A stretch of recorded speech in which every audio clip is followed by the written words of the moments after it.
This is one of the greatest Naruto Uzumaki statues ever made. X1 Art Studios did an incredible job of bringing this one to life. Cracking open this nice art box, we'll see the instruction manual as well as a reference point for where the different parts go. If you ever have to move or if you're selling one, you know where to put the pieces back. Included as well is some gloves and a dusting brush, which I won't use, but it's inside of this black bag.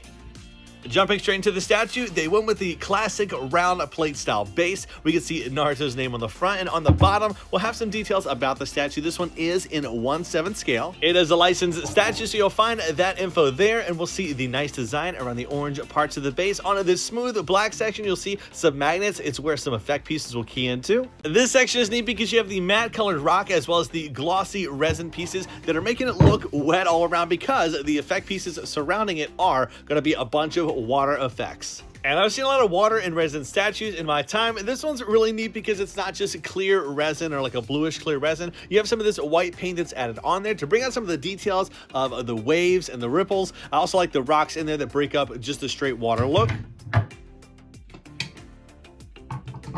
The fourth water effect piece does have a steel rod on the bottom, primarily because it's going to be supporting a heavier piece on the top, so it needs to have a little bit more security than just a magnet on the bottom.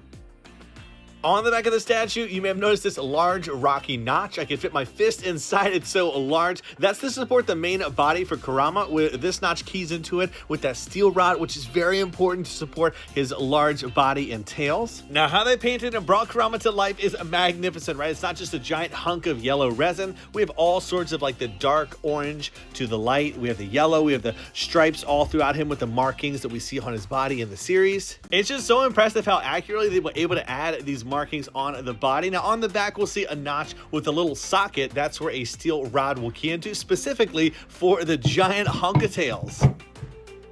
Which was crazy because they casted this whole thing as one giant piece. In fact, a lot of these pieces in this statue are super heavy. There's that steel rod and notch that'll go into the back of the Kurama body. But again, we're seeing this paint detail added to the clear resin with the dark oranges, the lights, kind of the standard looking orange with all those cool markings on here. But such a cool piece. One of the tails was sculpted separately. We'll attach that on there shortly, as well as this one on the side is magnetized.